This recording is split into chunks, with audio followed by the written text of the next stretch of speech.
Once upon a time, there was a molecule called ATP. ATP really liked to play baseball.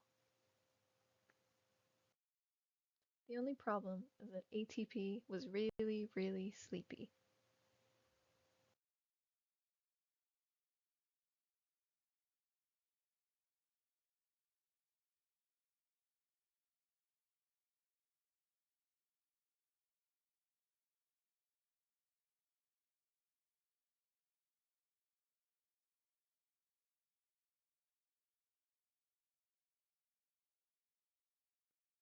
ATP stands for adenosine triphosphate.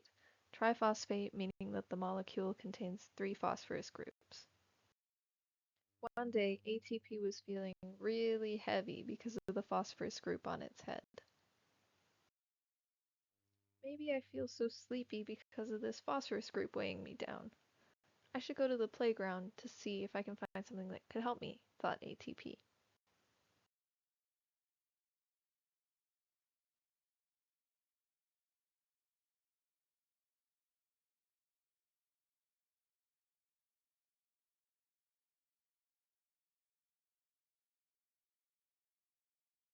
It's the enzyme ATP synthase.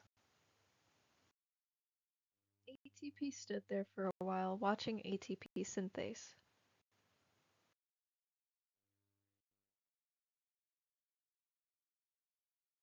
ATP noticed that ATP synthase had a twisting motion in the middle of it. Maybe that would be able to help me get the phosphate group off. Here's a bit of background information on ATP synthase before we get back to ATP's story. ATP synthase is most primarily found in the mitochondria. You can see here that the outside of the cell has a lot of positively charged protons compared to the inside of the cell. This causes what we call a proton gradient, which powers ATP synthesis. We will not be looking at the mechanism of ATP synthesis today, but we will be looking at the reverse reaction, that being ATP hydrolysis. We will get more into the mechanism later. On one end of ATP synthase, we have what we call the F0 motor. It is embedded into the mitochondria membrane and keeps ATP synthase stabilized. On the other end of ATP synthase, we have the F1 motor.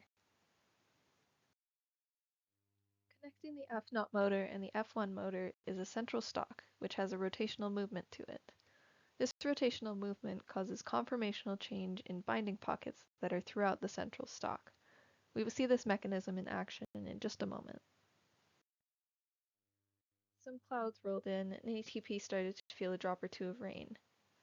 Suddenly, ATP felt like it was being pulled into the ATP synthase.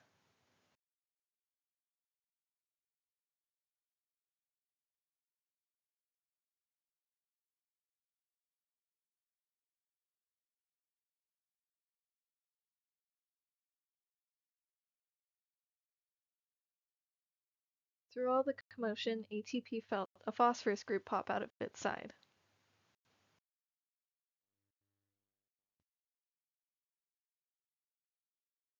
ATP has now turned into ADP, standing for adenosine diphosphate, meaning it only has 2 phosphorus groups now.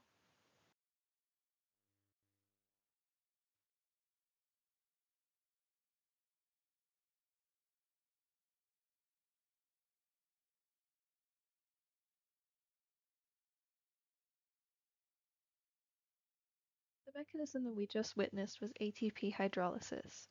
Essentially, this reaction utilizes water as a nucleophile, which attacks one of the phosphate groups in ATP, breaking it off. Next, we will go into the specific movement of the electrons in the ATP molecule. The oxygen molecule in water is electronegative due to the lone pairs on it. These lone pairs attack the negatively charged phosphorus group, attaching an OH group to the phosphorus. The positive charges from the proton gradient associated with ATP synthase evens out the excess negative charge caused by the water and oxygen molecules. The presence of ATP synthase allows the activation energy of the reaction to be lowered, thus making this reaction possible. Since phosphorus can only stably support 5 bonds, the bond between the phosphate group and the connecting oxygen is broken. This leaves ADP and inorganic phosphorus as products, with their oxygen groups having negative charges. This mechanism causes a release of free energy, making it a favorable reaction. This release of energy explains why ADP is now awake enough to be able to play baseball successfully.